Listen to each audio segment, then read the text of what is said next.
7 करोड़ रुपए इकट्ठे हो चुके थे। ऑथर का कहना है ना ही कोई उनकी लॉटरी लगी, ना ही कोई बिलियन डॉलर ऐप डिजाइन की और ना ही किसी बैंक को लूटा। मैंने बस लर्न किया और बाकी अमीर लोगों से सीखा, उनकी एडवाइस ली, अपने टाइम का ज़्यादा से ज़्यादा यूज़ किया, उसे बेफालतू की जगह पर बिल्कुल भी वेस्ट नहीं किया और अपनी टोटल नेटवर्थ को 170 रुपये से 7.5 करोड़ रुपये तक पहुंचा कर ही सांस ली। ऑथर का कहना है ये सब करना इतना आसान ना था, लेकिन कोई इम्पॉसिबल टास्क भी नहीं था। अगर आप अपने टाइम और काम को सही से इस्तेमाल करने लग जाओगे तो आप कुछ ही समय में फाइनेंशियल फ्रीडम को अचीव कर सकते हो और उसके लिए आपको कोई सुपर हीरो होने की भी ज़रूरत नहीं है। और किस तरह से उन्होंने ये सब हासिल किया, ये सब उन्होंने अपनी बुक फाइनेंशियल फ्रीडम में लिख दिया है। तो दोस्तों सबसे पहला स्टेप आता है 7 लेवल्स ऑफ फाइनेंशियल फ्रीडम।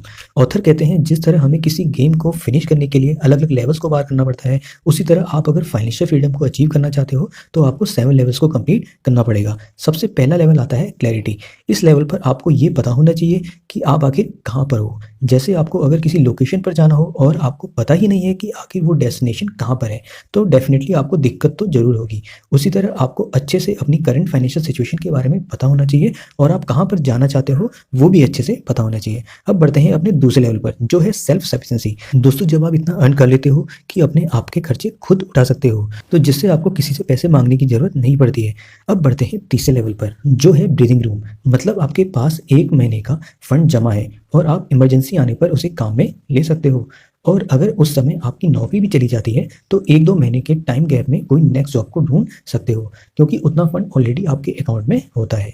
अब बढ़ते हैं अपने चौथे लेवल पर, जो है स्टेबिलिटी। इसमें आप थोड़े स्टेबल हो चुके हो और आपके पास 6 मंथ का इमरजेंसी फंड है जिसे आप बाद में काम ले सकते हो। अब आता है पांचवा लेवल, जो है फ्लेक्सिबिलिटी। इसमें एटलीस्ट आप लोगों के पास 2 साल का फंड पड़ा है और उस समय पर आप चाहो तो अपना प्रोफेशन भी चेंज कर सकते हो और अपनी बोरिंग जॉब को छोड़कर कुछ नया करने का भी सोच सकते हो।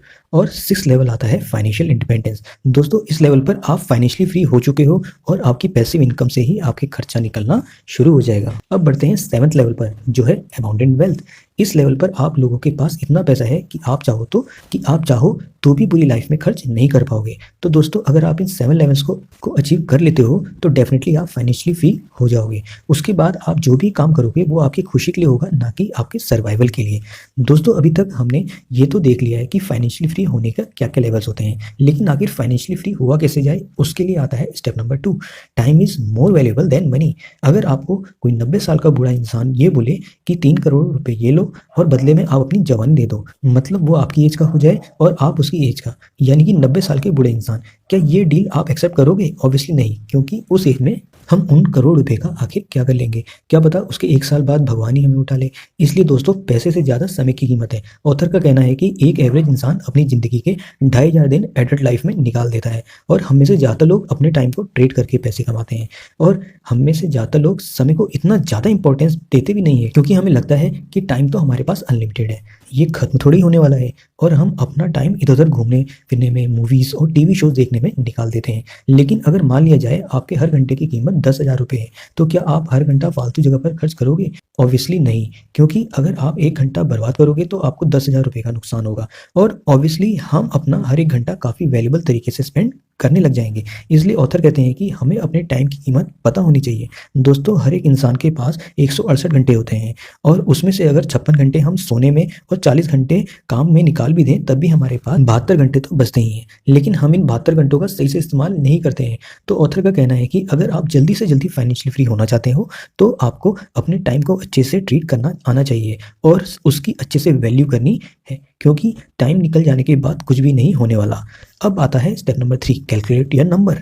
ऑथर कहते हैं अगर आप सही में फाइनेंशियली फ्री होना चाहते हो तो आपको पता होना चाहिए कि आपके पास एग्जैक्टली कितने पैसे होने चाहिए जिसके बाद आप सुकून से अपनी लाइफ जी पाओगे। उसके लिए आपको सही से देखना होगा कि एक्चुअल में आपकी लाइफ में वो कौन सी चीज़ें हैं जो सही में मैटर करती हैं और सच्ची खुशी देती हैं। क्योंकि जब भी हम पैसे कमाना शुरू करते हैं तो हम अपने लिए बड़ा घर, बड़ी गाड़ी, महंगे कपड़े और वॉचेस खरीदने लगते हैं, लेकिन अगर आप जल्दी से जल्दी फाइनेंशियली फ्री होना चाहते हो तो दोस्तों आपको दिखावे पर बिल्कुल भी नहीं जाना है।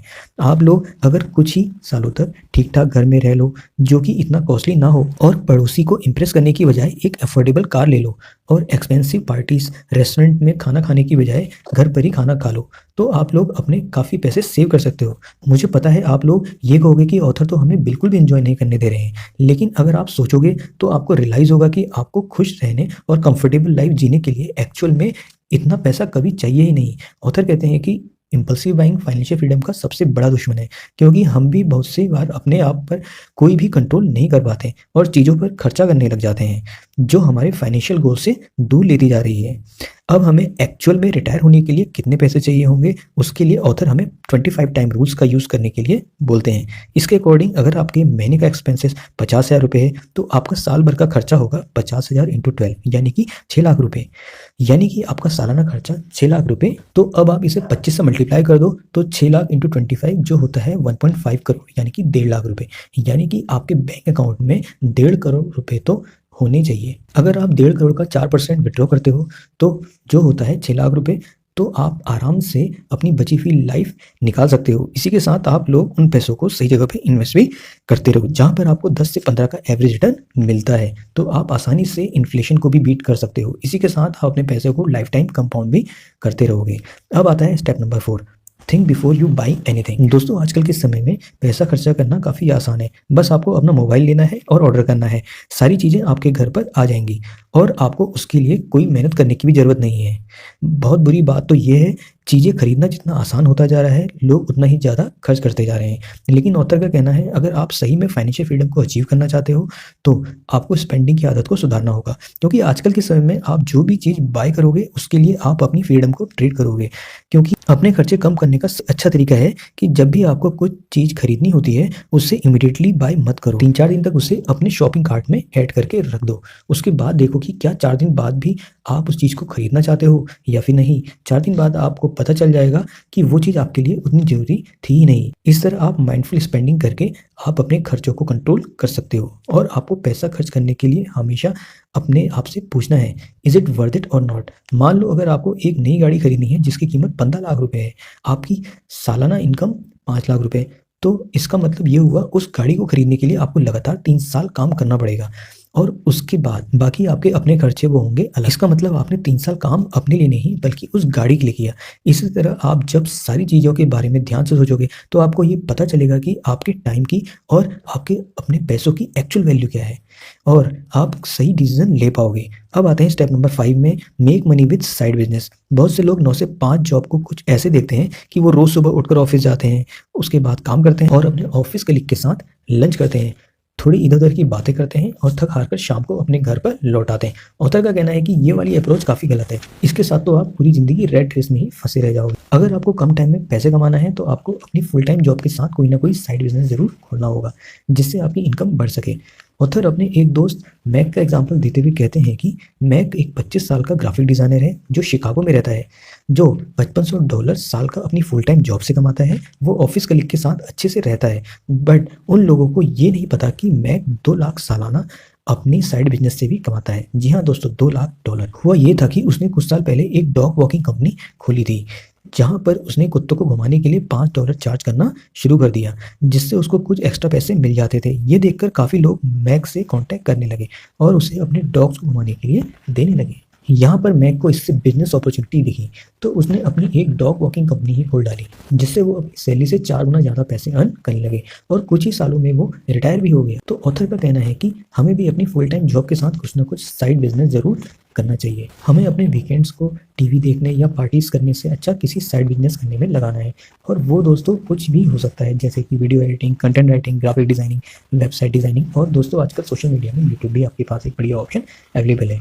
अगर दोस्तों आप ऐसी अप्रोच अपनाते हो तो हम अपनी फुल टाइम जॉब से भी कई ज़्यादा पैसे अर्न कर रहे होंगे, तो फिर हम बहुत ही जल्दी फाइनेंशियली फ्री हो सकते हैं। दोस्तों ये थे कुछ बहुत अमेजिंग लेसन जो फाइनेंशियल फ्रीडम में लिखी हुई सबसे बेस्ट बुक है।